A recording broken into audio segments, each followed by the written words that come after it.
Hello, आप सभी का नमस्कार। आपका स्वागत है आपके अपने चैनल न्यू लक्ष्य एकेडमी पर।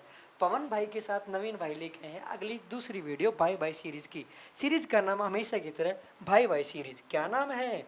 भाई भाई सीरीज। कौन कौन आए हैं? भाई भाई आए हैं। हमारा आज टॉपिक क्या है? Indian river system. टॉपिक का नाम है इंडियन रिवर सिस्टम, बहता पानी। उसके ऊपर आज हमारी अगली क्लास है, चलेंगे। ये हमारे नक्शा दे रखा है, हमारे बहुत मस्त नक्शा, ध्यान से देखना। आगे चलते हैं, पवन सर धीरे धीरे एक्सप्लेन करते चलेंगे। क्वेश्चन नंबर 1 की तरफ बढ़ते हैं। आइए, भारत की जीवन रेखा के रूप में जाना जाने वाली कौन सी नदी है? Which river is known as the life line of India? Life line क्या है? लाइफ लाइन कौन सी होगी? यमुना, ब्रह्मपुत्र, गोदावरी या फिर गंगा? हमारा उत्तर रहने वाला है Ganga. Thank you Pawan sir, आपने इतने शालीनता के साथ अपना जवाब दिया। हमारा जवाब रहेगा गंगा। क्वेश्चन में पूछा गया life line of India. Life line वो है, आपकी लाइफ को चलाने के लिए आपका हृदय लगातार धड़कना चाहिए, यानी उसमें रहना चाहिए धारा प्रवाह। तो हमारे सबसे में ना गंगा नदी, भारत की सबसे बड़ी नदी कौन सी है? गंगा नदी। 2525 किलोमीटर कौन सी है? गंगा नदी है। गंगा नदी का उद्गम का स्थान क्या है? गंगोत्री। कहाँ से? गंगोत्री से, उत्तराखंड के गंगोत्री से। जो हमारे उत्तराखंड के 4 धाम है, गंगोत्री, यमुनोत्री, केदारनाथ, बद्रीनाथ, ये है उत्तराखंड के 4 धाम। उसके बाद क्या? यमुना। यमुना का उत्पन्न का स्थान क्या है? यमुनोत्री। उसके बाद एक जानकारी के लिए देख लो, एक दूसरे की नदियाँ सहायक होती है। मनुष्य मनुष्य के साथ हो चाहे नहीं हो, लेकिन नदियाँ एक दूसरे के साथ होती है। गंगा की सहायक नदी कौन सी है सबसे बड़ी? यमुना। ये क्वेश्चन मोस्ट इंपोर्टेंट है। गंगा की सबसे बड़ी सहायक नदी क्या है? यमुना। कहाँ मिलती है? प्रयागराज में। प्रयागराज का पुराना नाम क्या है? इलाहाबाद। Very good. आगे चलते हैं। यमुना के किनारे क्या बसा है? दिल्ली बसा है। ताजमहल भी यमुना के किनारे। आगे देखना, ब्रह्मपुत्र। ब्रह्मपुत्र क्या होता है? यंगपा एक जगह है जहाँ से इंडिया में एंटर करती है ब्रह्मपुत्र। ब्रह्मपुत्र की उत्पत्ति कहाँ होती है? मानसरोवर झील। मानसरोवर झील में और किसकी उत्पत्ति होती है? आपकी सिंधु की, आपकी सतलुज की और आपके ब्रह्मपुत्र की। ब्रह्मपुत्र को चीन में क्या कहते हैं? सांगपो। हमारे यहाँ क्या कहते हैं जब एंट्री करते हैं? ब्रह्मपुत्र। ब्रह्मपुत्र नॉर्थ ईस्ट की लाइफलाइन है। नॉर्थ ईस्ट में शोक भी क्या? ब्रह्मपुत्र लगातार आती रहती है, बाढ़ भी आती है। ठीक है, असम वसम में, जहाँ से मेघालय में सभी डिस्ट्रिक्ट से होकर गुजरती भी है, असम के भी सभी डिस्ट्रिक्ट से गुजरती है। ब्रह्मपुत्र। गोदावरी। गोदावरी का क्या? बूढ़ी गंगा कह लो, दक्षिण भारत की गंगा कह लो, दक्षिण की सबसे बड़ी नदियों में कह लो, वो है गोदावरी। क्या है पवन सर? गोदावरी। आगे चलेंगे।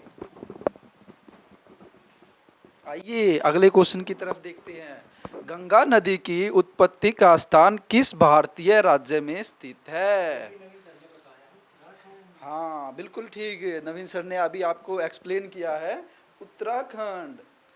आइए नेक्स्ट, कौन सी नदी भारत में अपनी प्रसिद्ध 7 बहने जलप्रपातों के लिए जानी जाती है? तो कौन सी नदी जानी जाती है? ब्रह्मपुत्र। ज़्यादा समय नहीं लेते हुए डायरेक्ट क्वेश्चन पे चलते हैं और आंसर पे चलते हैं। बिल्कुल। 7 सिस्टर्स कौन सी है? जो नॉर्थ ईस्ट के हमारे स्टेट है उनको 7 सिस्टर्स भी कहा जाता है। और जो ये हमारा है ना 7 सिस्टर्स वाटरफॉल्स, कौन सा? ब्रह्मपुत्र नदी पे है। चलो वेरी गुड, आगे चलते हैं। अगला क्वेश्चन है, कावेरी नदी किस 2 भारतीय राज्यों से होकर गुजरती है? I repeat, the Kaveri reverse flows through which 2 states of India? Option है कर्नाटक तमिलनाडु, केरला तमिलनाडु, कर्नाटक आंध्र प्रदेश या आंध्र प्रदेश तमिलनाडु। इसका जवाब है कर्नाटक तमिलनाडु। क्या है? कर्नाटक तमिलनाडु। इसमें डिस्प्यूट भी आता है, किन किन राज्यों के बीच में डिस्प्यूट है कावेरी नदी पर? तो कर्नाटक तमिलनाडु। वेरी गुड, आगे चलते पवन सर, नेक्स्ट कीजिए। बिल्कुल, बोलिए बोलिए। कौन सी नदी भारत में प्रसिद्ध दूध सागर जलप्रपात का निर्माण करती है? कौन सी करती है? क्या Mandodari river, Krishna river, Godavari river, Tungabhadra river? कौन सी करती है? अब एक चीज ध्यान से देखना, दूध जो हमारा है ये दूध सागर जलप्रपात है, वाटरफॉल। वाटरफॉल कैसे बनते हैं? जब कहीं ऊंचाई से पानी नीचे गिरता है वाटरफॉल बनते हैं, बेहतर पानी। कैंपटी फॉल सुना होगा मसूरी में, वेरी गुड। दूध सागर का क्या आपने देखा होगा, ये जब आपने ये देखी हो ना चेन्नई एक्सप्रेस फिल्म देखी होगी, उसमें दिखाया गया दूध सागर जलप्रपात वाटरफॉल बहुत। तो ये कहाँ बनता है, क्या इसका आंसर ए है, वेरी गुड, इसका है मांडवी रिवर। कौन सी है, मांडवी रिवर, मांडवी नदी। आगे चलते हैं, क्वेश्चन है सरदार सरोवर बांध भारत की किस नदी पर बना है, पवन सर बताएंगे। आइए, किस नदी पर बना है? क्या ये ताप्ती नदी पर बना है? क्या ये साबरमती पर बना है? नहीं, ये बना है नर्मदा नदी पर। आइए देखते हैं। ये दिखाओ। ये देखिए, ये भारत का सबसे दूसरा सबसे बड़ा बांध है। इसकी ऊंचाई है जो, इसकी ऊंचाई देखिए, इसकी ऊंचाई रहेगी, आपकी लंबाई रहेगी ये। एक सेकंड, क्या हो रहा नवीन सर, इसको एक बार इरेज करना। प्लीज बताइए, इसकी बताइए लेंथ बताइए, इसकी लेंथ। इसकी ऊंचाई लेंथ रहने वाली है आपकी 1210 मीटर। कितनी? 1210 मीटर। इसकी हाइट रहने वाली है, इसकी हाइट रहने वाली है 218 मीटर। अगले क्वेश्चन की तरफ। वाराणसी शहर भारत में किस नदी के किनारे स्थित है? लीजिए नवीन सर, एक्सप्लेन कीजिए। देखो आपको जैसे पहले ही क्वेश्चन था लाइफ लाइन ऑफ इंडिया क्या है, गंगा नदी। आप एक क्वेश्चन से रिलेटेड बताओ, देखो इसका आंसर भी क्या है, गंगा नदी है। क्या इसका आंसर, गंगा नदी। वाराणसी के ऊपर, जिसको काशी भी कह देते हैं, पूरे भारत के पुराने शहरों में से एक आता है, पूरी दुनिया के सबसे पुराने शहरों में से एक आता है वाराणसी। और वो कहाँ, गंगा नदी के, यमुना के किनारे क्या बसा है, यमुना के किनारे दिल्ली बसी है, ब्रह्मपुत्र के किनारे नॉर्थ ईस्ट है, ठीक है, गोदावरी अभी बताइए, बूढ़ी गंगा साउथ की गंगा। अगला क्वेश्चन है बाघड़ा नांगल बांध किस नदी पे है, बाघड़ा नांगल बांध किस नदी पे। बाघड़ा नांगल बांध के बारे में बात करने से पहले बताऊंगा सर, छोटू राम का एक गाना देख लेना, उसमें उसको कहता है कि नीचे वाले जो ये अत्याचारी अंग्रेज, इन से बचा लोगे देश को, किसानों को, ये जो सूखा पड़ा इससे कैसे, तो उसमें कहा जाता है बाघड़ा नांगल डैम। सर छोटू राम जी कहते हैं बाघड़ा नांगल, तो देश में बाघड़ा नांगल डैम बनाने का सर सर छोटू राम जी को जाता है। उसके बारे में क्या है कि वो कौन सी नदी पे बसा है, वो कौन सी नदी पे बसा है।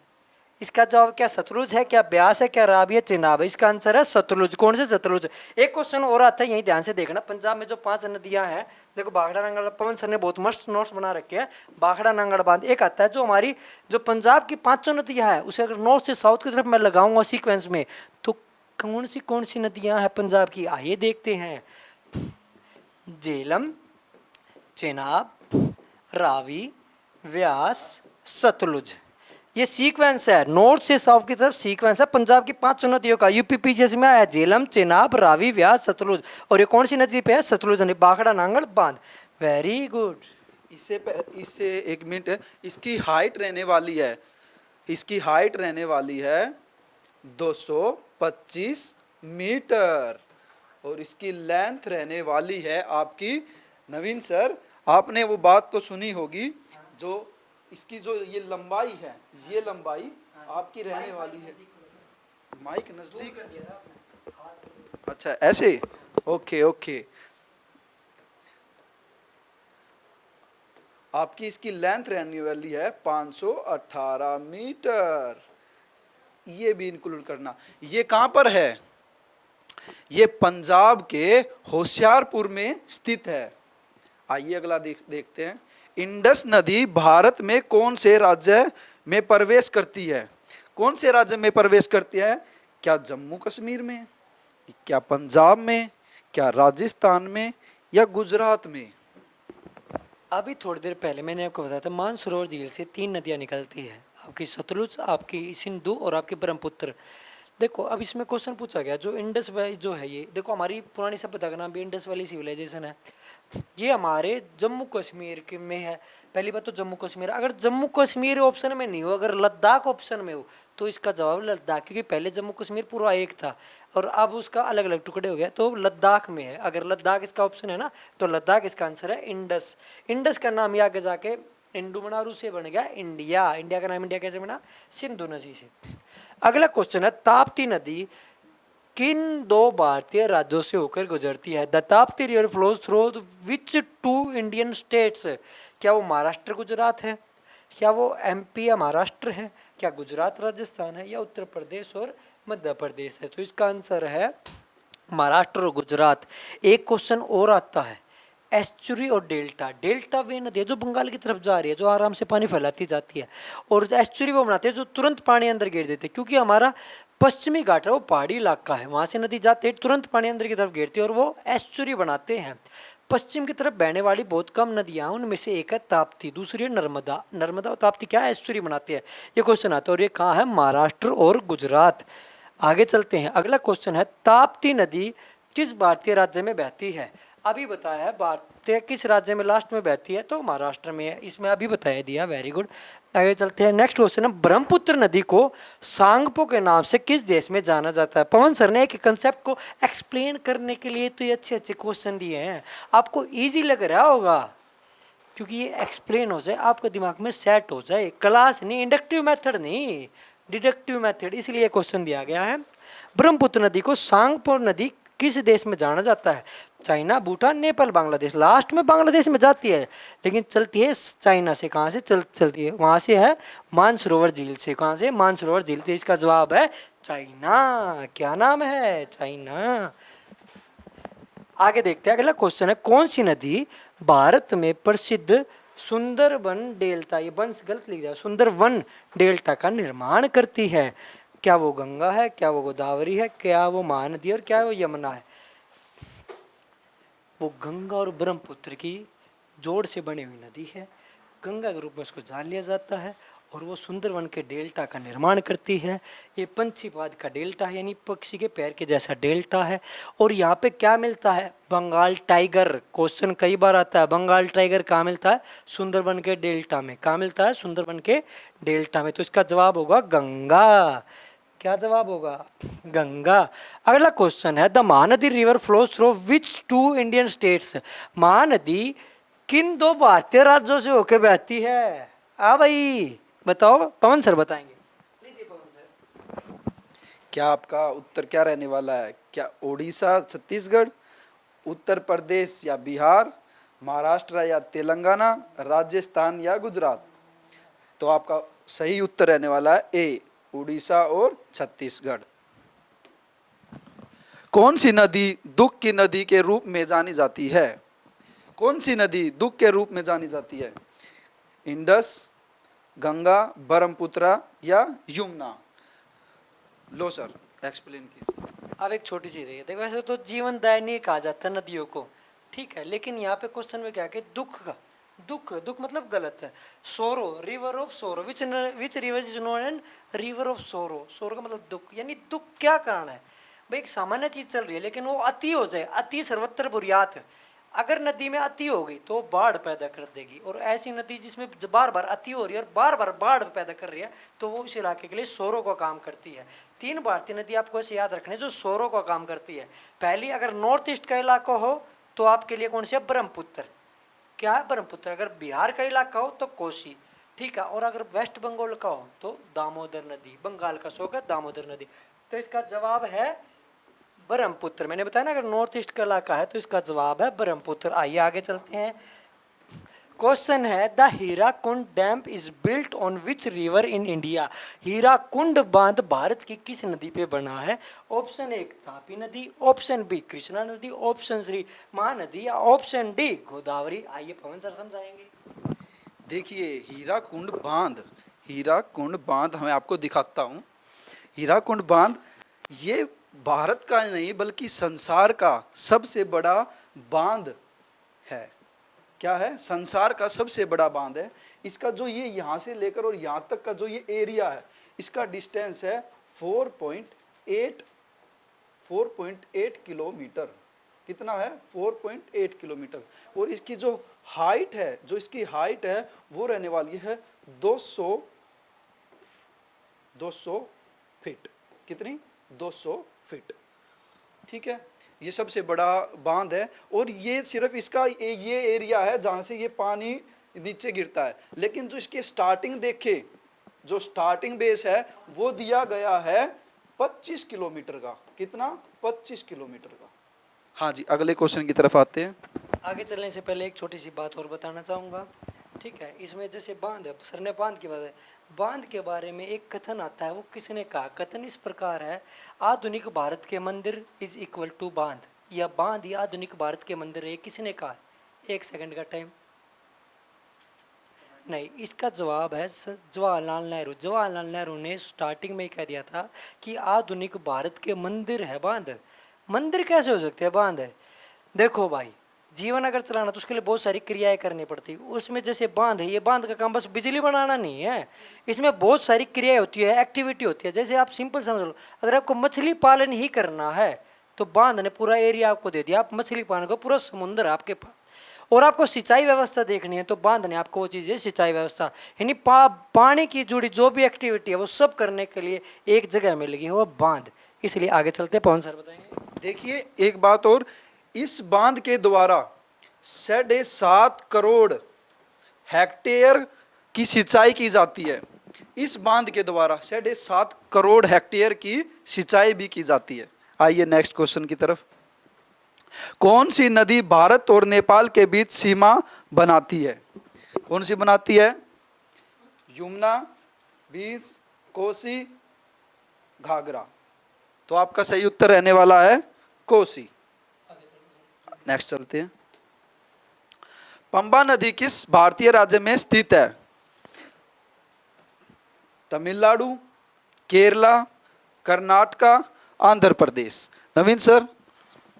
चलो भाई, बहुत अच्छी बात है, पंबा नदी के बारे में पूछा। तमिलनाडु का क्या जवाब है? तमिलनाडु का, इसका देखो, भारत का ये साउथ का एरिया है, ये भारत में तमिलनाडु है, इसके ऊपर केरल है, तो ये नदी कहाँ है? ये हमारे केरल में, इस तरफ है। किस तरफ है? पश्चिमी घाट की तरफ है केरल में।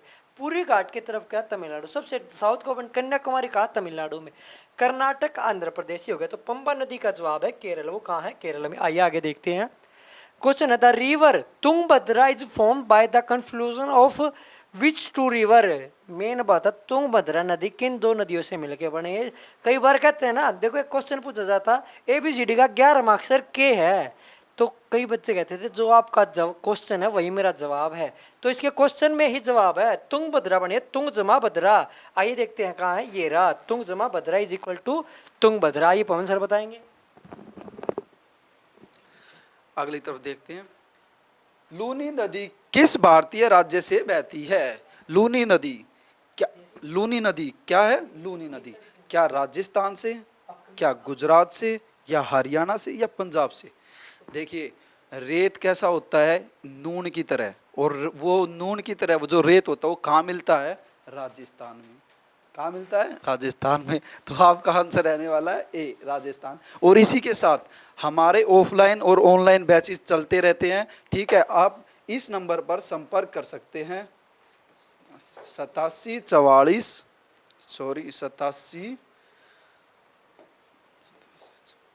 055 925। हमारी ऑफलाइन और ऑनलाइन की फैकल्टी सबसे बेस्ट है। आप ऑफलाइन सीटेट का बैच और SSC का बैच, DSSB का बैच, ये अभी चल रहे हैं। और स्पेशल आप CDP, EVS सर से, मैडम से पढ़ सकते हैं। स्पेशल बैचेस भी चलते रहते हैं। आइए दो शब्द मैडम रखती हैं। देखिए, सीटेट के बाद DSSB की बच्चे तैयारी करेंगे, जो भी अभी इस बार सीटेट अपेयरिंग है। तो DSSB के लिए हमारा GTB नगर में और नरेला में 2 बैच सुपर 20 के नाम से स्टार्ट हो रहे हैं।